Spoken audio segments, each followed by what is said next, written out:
ஓம் ஸ்ரீ வராகிதாயே போற்றி.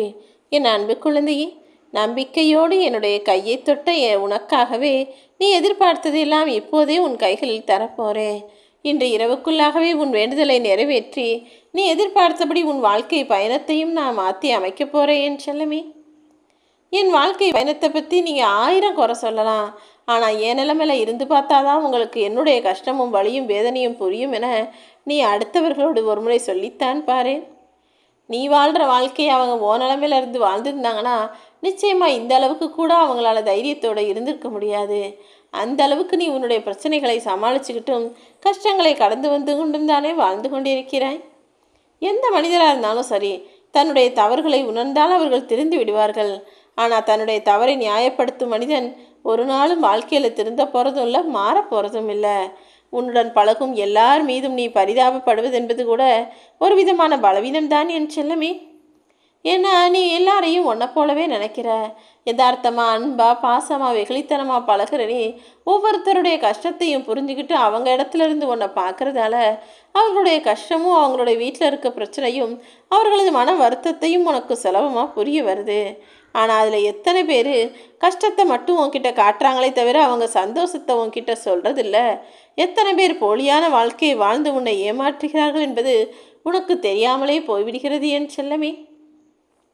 அதனால தான் எல்லாரையுமே எப்போதுமே பரிதாபத்தோடு பார்க்காம அவங்கவுங்களுக்கும் வாழ்க்கையில் நல்லது கெட்டது நடக்கும், அவங்களுடைய பாவ புண்ணிய கர்மாக்களை தீர்க்குறாங்க, அவங்கவுங்களுக்கு அப்படியான வாழ்க்கை தான் இருக்குன்றதை புரிஞ்சுக்கிட்டு நீ அவர்களுக்காக எதையும் யோசிக்காமல் உன் வாழ்க்கைக்கு என்ன செய்யணுமோ அதை பற்றி யோசிக்க ஆரம்பி. உனக்கு இருக்கும் குறையை மட்டும் நினச்சி புலம்பிக்கிட்டே இருக்க வேணாம். உனக்குள்ள எவ்வளவோ நல்ல விஷயங்களும் நிறைவான விஷயங்களும் நிறைய நல்லதும் இருக்குது தானே. அதை கொண்டு நிம்மதியாக நீ வாழ பழகு.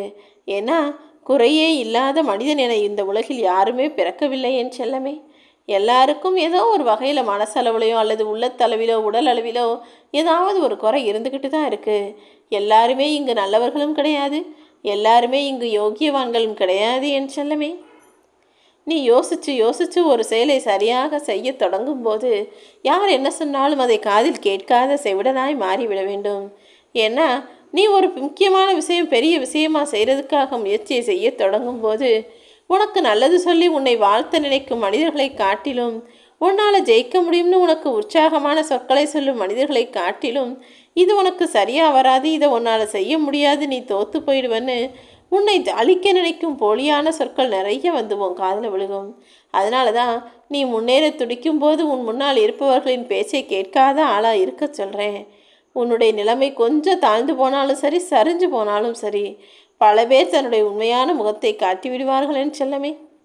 ஏன்னா மனுஷன் நல்லா இருக்க வரைக்கும் கூட எல்லாரும் உறவுகளும் சுற்றத்தாரும் வந்து வந்து நிற்பாங்க. ஆனால் ஒரு மனிதன் எப்போது வாழ்நாளில் வீழ்வை சந்திக்கிறானோ, அவனுடைய வாழ்க்கையிலையோ அல்லது உடலிலோ ஏதாவது பிரச்சனைகள் வருதோ அல்லது நல்ல நிலைமையிலேருந்து கொஞ்சம் தாழ்ந்து போகிறானோ, அப்போதே பல பேர் அவன் எங்கே நம்மக்கிட்ட வந்து நின்றுவானோ உதவி கேட்டுருவானோன்னு தன்னுடைய உண்மையான முகத்தை காட்டிக்கொண்டு அவர்களை விட்டு ஒதுங்கி போய்விடுவார்கள்.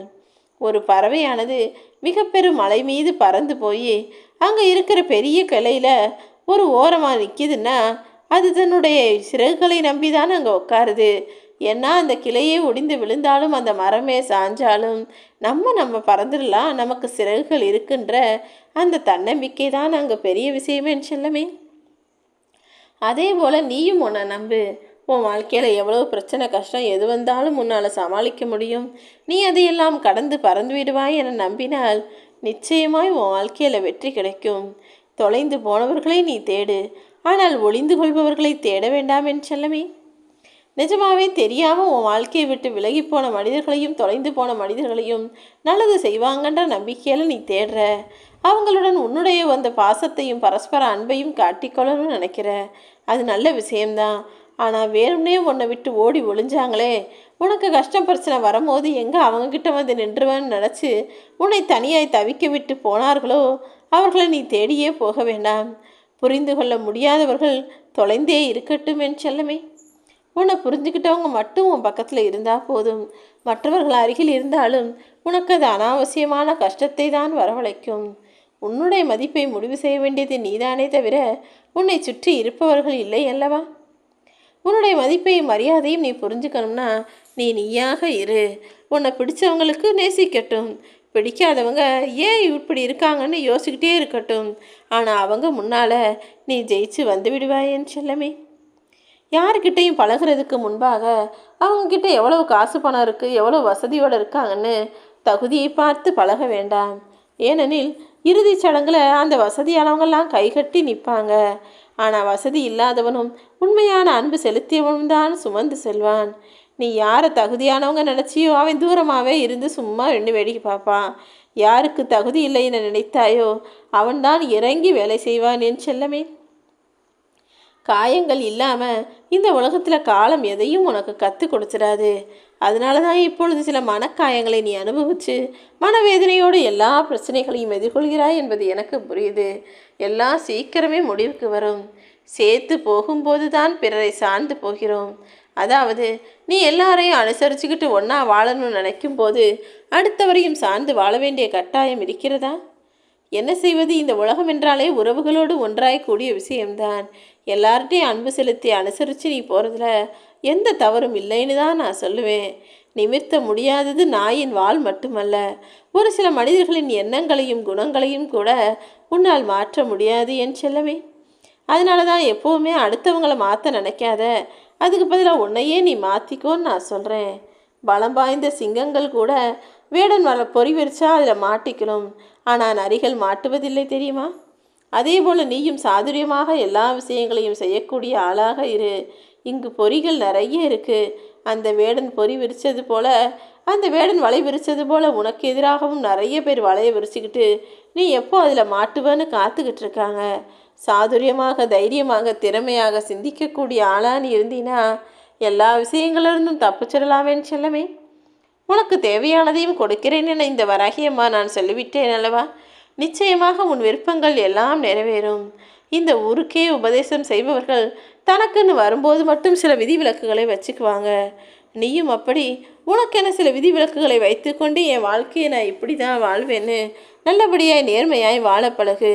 அடுத்தவனைப் போல வாழணும்னு அடுத்தவங்களுக்கு இம்சையையும் தொல்லையையும் கொடுத்து கொண்டு வாழ வேண்டாம் என் செல்லமே. கோவிலை விட அதிக பிரார்த்தனை உள்ள இடம் மருத்துவமனையாகத்தானே இருக்கிறது. அதே போல திருமண மேடையை விட அதிக காதலும் கண்ணீரும் நிறைந்த இடம் இப்போதெல்லாம் விமான நிலையமாக மாறிடுச்சு. ஒருவரை ஒருவர் பிரிந்து செல்லும்போது அவங்க மனசில் இருக்கிற வருத்தமும் வேதனையும் கண்ணீரும் பார்க்க முடியாததெல்லாவா மாறிவிட்டது. கோவிலில் போய் எனக்கு அது வேணும் இது வேணும்னு பிரார்த்தனை செய்கிற கூட்டத்தை காட்டிலும் மருத்துவமனையில் போய் நல்லபடியாக உடம்பு சரியாயிடணும், ஆரோக்கியமாக இருக்கணும்னு வேண்டக்கூடிய மனிதர்கள் நிறைய பேர் ஆயிட்டாங்க. இறப்பின் போதுதான், பிரிவின் போதுதான் மனிதருக்கு இன்னொருவருடைய அருமையே புரிகிறது. என் அன்பு பிள்ளைகளே, இந்த உலகத்தில் வாழும்போதே ஒருவருக்கொருவர் அன்பு கொடுத்து அருமையை பெருமையை புரிஞ்சுக்கிட்டு ஒருவரை ஒருவர் நல்ல புரிதலோடு வாழக்கூடிய வாழ்க்கையை வாழ தயாராகுங்கள். உன்னை நம்ப வச்சு ஏமாத்தினவங்கள நினச்சி நீ வருத்தப்பட வேணாம். அவர் ஏமாற்றியதற்கு உண்டான தண்டனை என்னிடமிருந்து பெறுவார். நீ நிம்மதியாக இரு என் செல்லமே. எந்த கஷ்டமோ கவலையோ பிரச்சனையோ எது வந்தாலும் அனைத்தையும் கடந்து போக தயாரான ஆளாக நீ இருந்தால் போதும். தோல்விகளும் தேவையில்லாத பழிகளும் துரோகமும் ஏமாற்றமும் வலியும் வேதனையும் உன்னை விட்டு தானாகவே விலகி போயிடும்.